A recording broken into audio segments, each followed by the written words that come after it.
right. Welcome to another episode of the Thriving Immigrant Podcast. I'm so excited to host you again today. And first of all, I would like to start by saying thanks to God for giving me the opportunity to do this.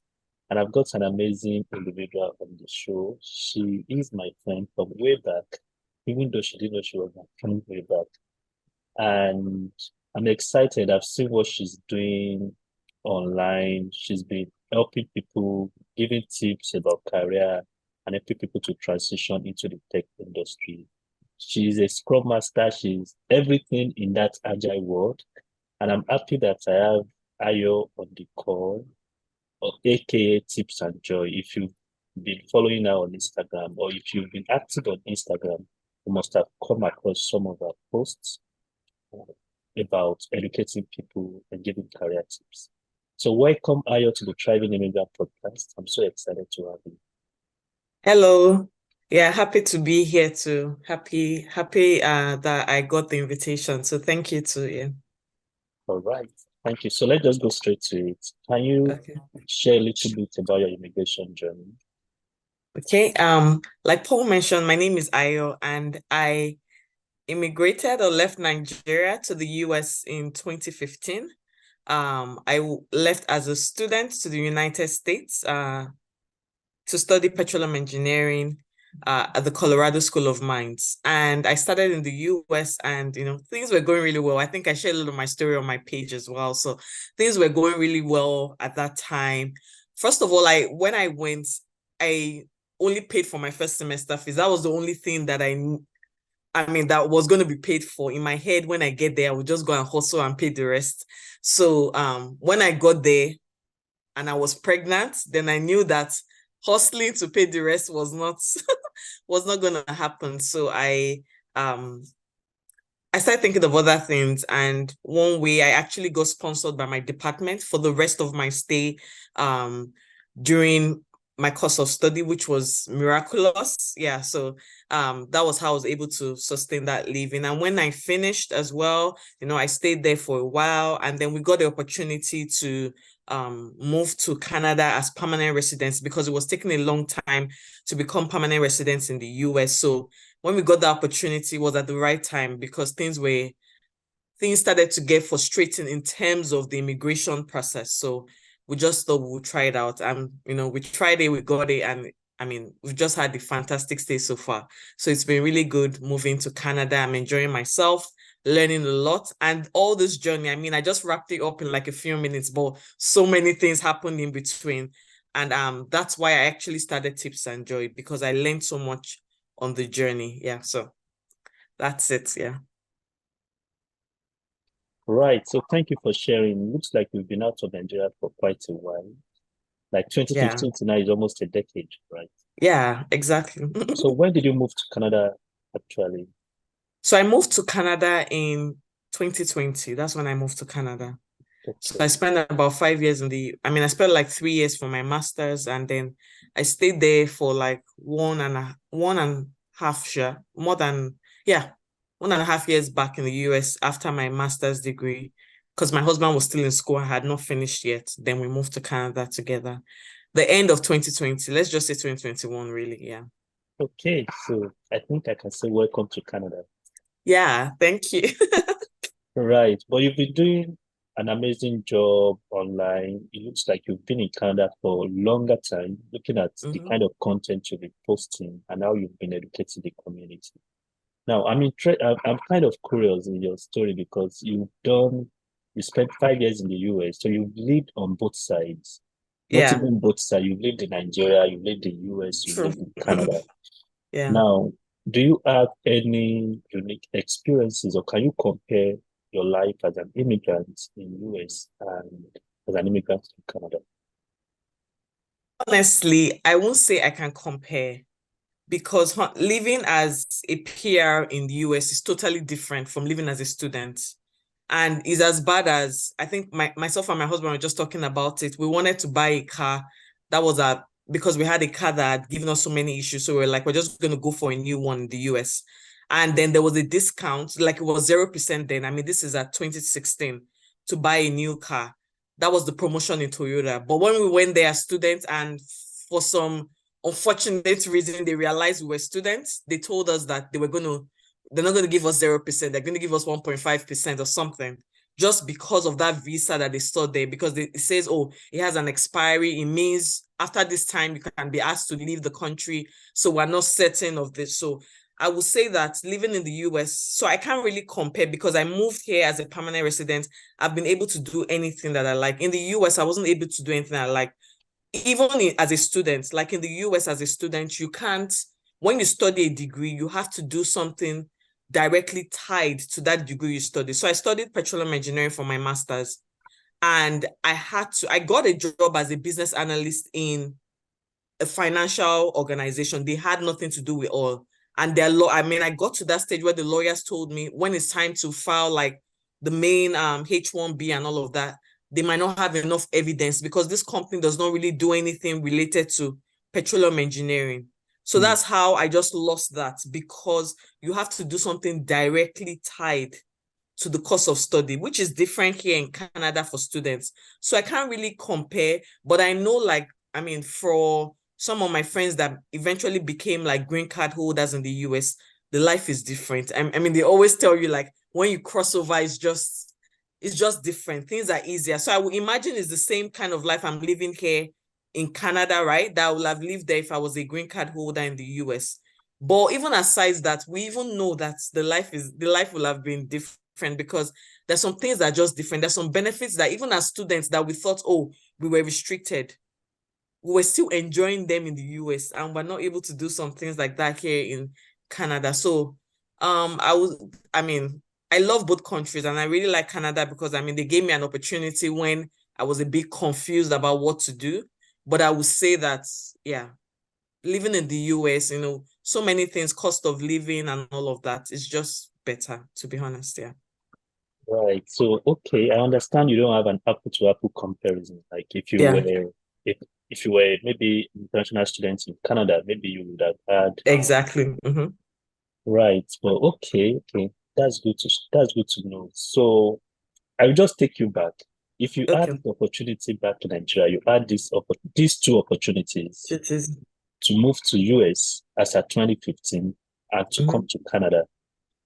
As what? Student or peer? Hmm. If it's PR, that one is a no-brainer. If it's PR, Yes, now it's a I'll go no-brainer. to the US. Yeah. If even as a student, honestly, I'll go to the US, but I will change some things, to be honest.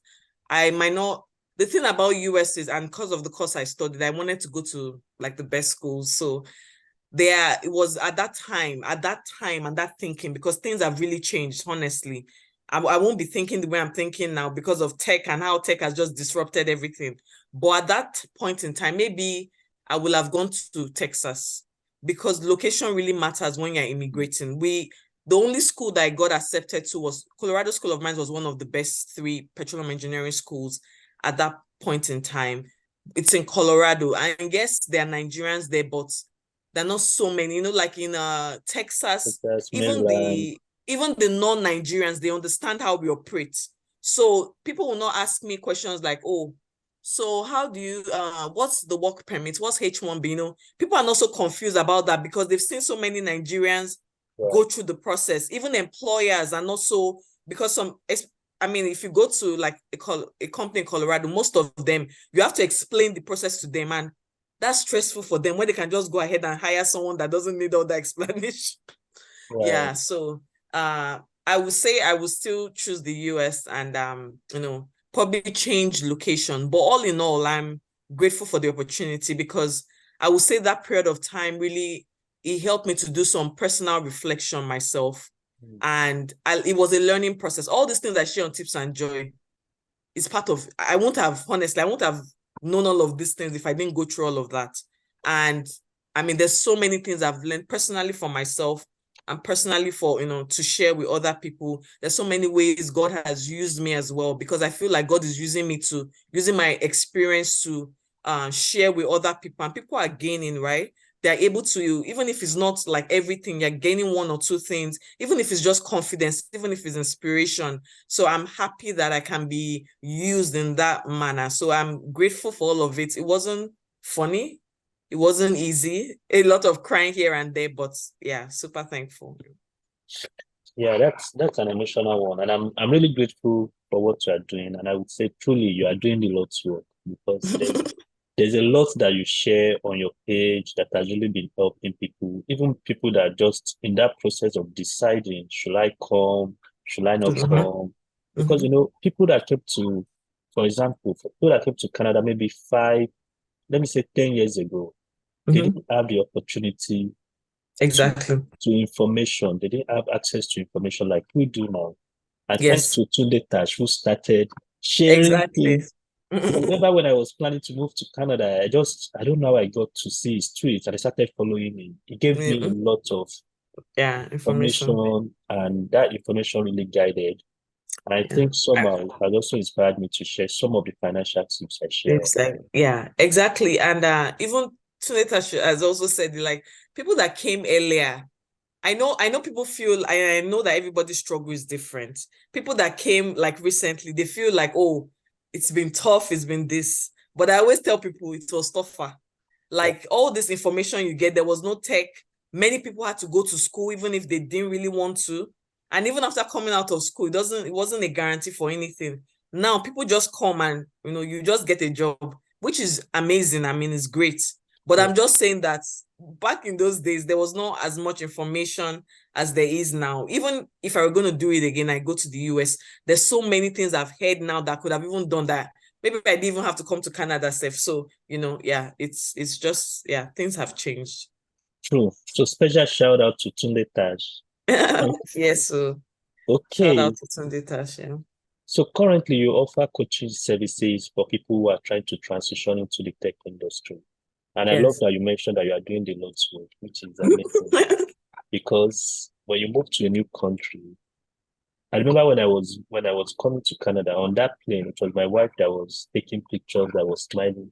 I couldn't even fake a smile because I had so many thoughts in my head, like what Mm-hmm, job am I gonna do, all those things. So, mm-hmm, but you've been helping people with career coaching services, giving them opportunities to learn even before landing in yeah. Canada. Can you tell us what motivated you and how has that experience been for you? Like I said, it's just the experience of not having a job for a while, being in a tight situation. For example, in the US, when I finished school, I didn't have a job for a while. Like I had explained earlier, my major factor was that I had to work in a particular industry. And during that period of time was when we had the oil and gas downturn. So they were not even hiring Americans, talk less of someone that you have to sponsor their visa, right? So it's during that period of time trying different things, different techniques. You hear, oh, you need to put this on your resume. You try it. Does it work? You need to put that on your resume. Going for different interviews. That is all that process that kind of helped me. That kind of helped me on this process so that I can now use what I've learned to share to other people. And that was really the motivation because I struggled with it. And if I now know it, I can share it with you so that your journey too is easier. You too might have some things you have struggled with, and hopefully you're sharing it too so that other people can learn. I think that's the only way that we can all move forward. So it's just all that setback, all the lessons I've learned during that, not really, I won't even call it a setback, but all that period of time, all the lessons I've learned, that's what I'm using. And you just get wiser because you now realize that some things are not working. Just forget it. You being shy or trying to be modest about your skills is not going to help you. You're just wasting your time. So that's what I tell people. You are wasting your time actually. You are elongating The the process of process. getting a job. So and how I even got into the tech industry, it was just a trial thing. Like my husband has a friend. He mentioned Scrum Master, Project Manager. I'm like, okay, it's pandemic here and stuff like that. So I'm like, I'm just gonna try it out. Although I'd done some project management in the past, right? Some, being in some supervisory roles, in the past. But getting deep into Scrum and all of that, it was just during that period of time. And some things that we even do in our previous role is actually like the skills of a Excellent. scrum master. Yeah. So I just tapped into those skills, tapped into everything that I had and just to present that. So that has really helped me. And that way I can then share what I've learned and what I wish I knew at that point in time, right? To people that are coming in. Yeah. Right. So thank you. So does that give you any sense of fulfillment? Like, do you enjoy what you do by sharing those things? Yes, I do. Honestly, I think my kind of person is if I learn something, I'm always happy. Or if I do something, I'm always happy to share with people. Or for even it's even as silly as, oh, maybe I go to a store and maybe I just racked a big sale, maybe like 70%. I will tell everybody that I'm happy to share all those kind of things, or I do something nice, or I learn something new, or I'm happy to share. So I'm happy, and I don't. What's the point holding? If someone is in need, where am I taking it to? So yeah, I'm happy to share.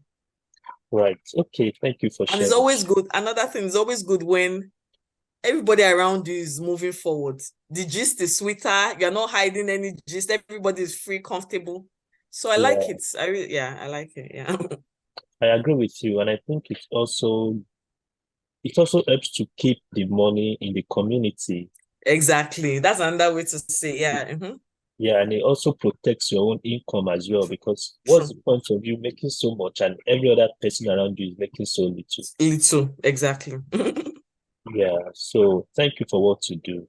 Now, you've been in the tech industry for a while. I have a lot of questions about the tech Related, industry. that's okay. And my first one would be, do you think anyone can transition into the tech industry? Or do you need to have a technical or science background? I think honestly, everything is determination and confidence. I'm telling you, I think in my mind, I think anybody can do anything. And that's how I see things too. Like right now, I'm trying to upskill, and I would share more, when I get to that point where I want to be. But people will see that role and say, it's too hard, it's too this.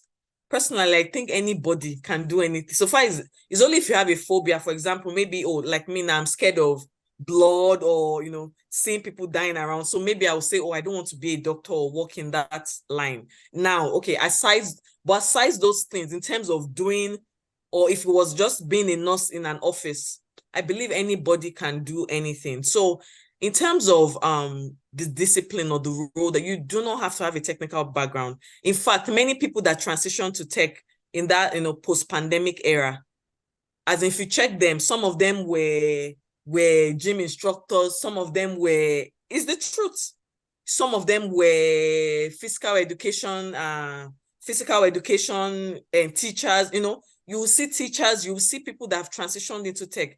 Is majorly determination and working with the right people, because if you get the right connect or right people that can provide you with the right information, then back with your own confidence, because that confidence is very important, especially for someone transitioning to a new role, because there are so many thoughts in your head. I don't know this thing, I've never really done it. It's in your head like 100. You have to just damn the consequences. Like, I'm just going to do this thing. Whatever happens, I will say what I know. Is left to them to accept me or not. And that's also the person I took into my interviews, because you have all those thoughts. Oh, it's only petroleum engineering I know. How will I say this? Yes, I've worked as a project manager, but it was in oil and gas. It is so different. Do you understand? But I'm like, damn the consequence. Sometimes when you're very hungry, I had one podcast with someone and it was so funny. She was like, there is hunger that led her to tech, because at that point in time, she had nothing else. So I'm like, this is the only thing I have. Any interviewer that wants to laugh at me in their house, or I don't care. I'm just going to say what I know. And from doing that, the first one might not click, but you have learned some things. You apply to, that's exactly what I did. So back to the question, I think anybody can transition. You just need to be determined, and you need to have the right resources, right? Right resources. Also, that fear of interviewing, you need to overcome that fear, because it's from those interviews you will learn, and then you will apply those learnings to what you, maybe to your next interview, until you get that job. You also, it's a lot of things. You need to be determined, first of all. You need to be consistent, because you might not get it at the first try. So that power to want to continue to try is very important. And then confidence is very important. You will see some people that we all know they're talking rubbish, but the way talk rubbish confidently, you are amazed, like, and you will see that they have followers. So at the end of the day, you're like, I mean, I'm talking about high scale, not followers on social media, high scale followers. So it's amazing. So you need that confidence. It's really, really important. Thank you. I love the confidence that you mentioned. And it's a very, I would say, honestly, it's like the major thing that you need. Every other thing can follow. Look, yeah. Because I've been in situations where I remember my first tech role. I was, if I felt like they did me a favor. Like, you people just offered me this job. Thank you. So, so I joined the company and I had a lot of questions. Then some of the questions, sometimes I would feel like, if I ask this question, they will know that this guy doesn't know anything. But Yeah. at some point, what I did was I started asking questions. But I also made sure that for every question I asked, once I got the answer, I will never go back to ask. Exactly. And I had a lot of people on the team. So I might have 5 questions in one day. I would ask 5 different people. 5 different, exactly. So that no one. So that's this. They will not. What are you always coming back to me? Then I discovered that some of the questions I was asking, a lot of them didn't even have answers. Yeah. And these are people that they've been working there for years, for 5, 10, 15 years. And they always tell me, you know what, Paul, let me get back to you. Let me find out. Oh, that's a good question. So that was the point I said, guy, just relax. These people too, they do have all the answers. I'm telling you. Yeah. Okay, thanks. So you've been in that space for a while, and a lot has happened in the last 1, 2 years. Yeah, exactly. Yeah. What do you think is the future of the tech industry? How can one, you mentioned that you are trying to upskill yourself. Yeah. What can one do to stay relevant in that fast-paced industry? I think upskilling is the way to go. Personally, for me, I don't want to be, in fact, after being in the US and having that, all you have to do is petroleum engineering, and it really messed with me, because right now I don't even want to be someone that knows only one thing. I don't want to be in that space again. So upskilling is the way to go. You need to be able to do several things. It might be that from then, maybe you start your own business, because I see a lot of people doing it too. Like, they start their business, after learning so much from different areas in whatever industry. Upskilling, you need to have different skills that are transferable even to other things as well. You need to ensure that, like, your skills are also applicable in other industries. So if tech does not do whatever, project management is also in like oil and gas. Project management is also in healthcare. Software engineering is also, business analysis is also in health, is in finance. So you need to be thinking broad, like, okay, if plan A does not work, is there B and C? Personally, to me, I always tell people, if you can get a second role and it doesn't affect you in any way, like legally, mentally, family wise, go for it. Honestly, everybody in this world is protecting their interests. Even your company, they're protecting their interests. You too, as an individual, should protect your own interests. So if you have the opportunity and it doesn't affect you legally with the other company you're working with, or maybe you can start your own thing by the side, try it.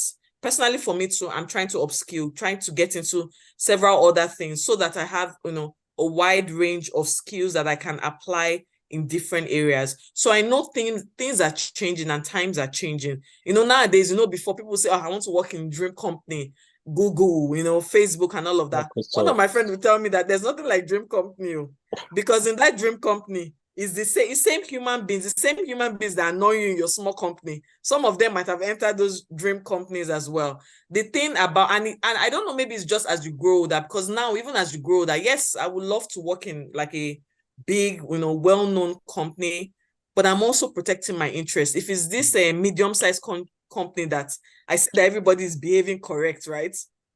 I'm fine, and they're paying me well or paying my bills, and I'm okay. Sometimes you even need, somewhere that can even give you time so that you can also focus on, maybe so that you're not so fatigued after your 9 to 5, so that you can do other things by the side and even better your own self. At the end of the day, you are working for someone, right? What about you?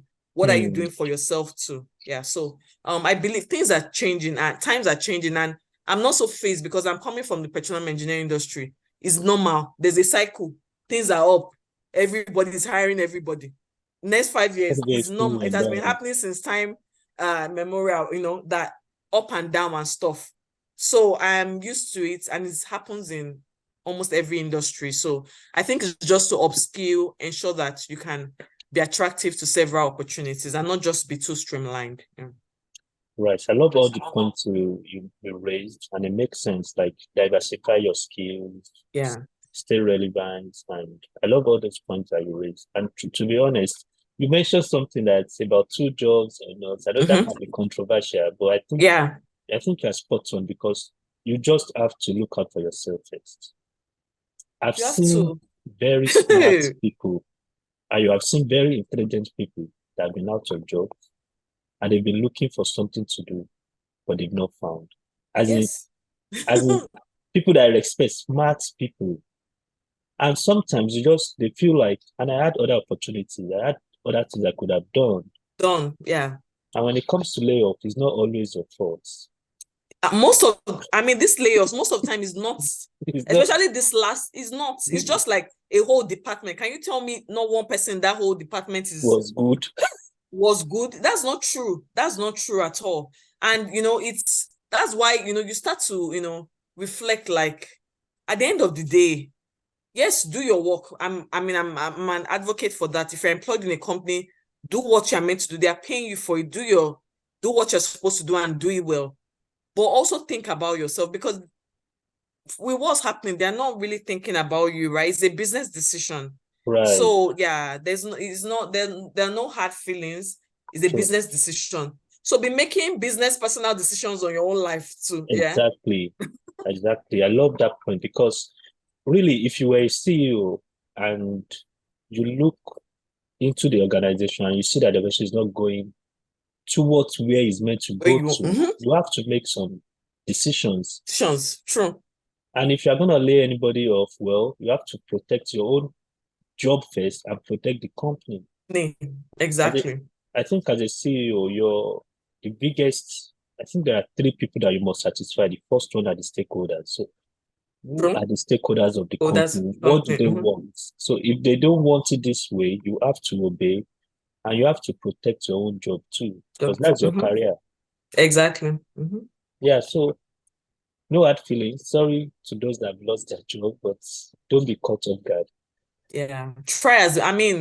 Honestly, you can plan and life just gets in the way, but try your best. That's my own mantra too, because there's some things like now, when I first moved there, I think someone might ask me that, don't you regret it, blah, blah, blah, and all of that.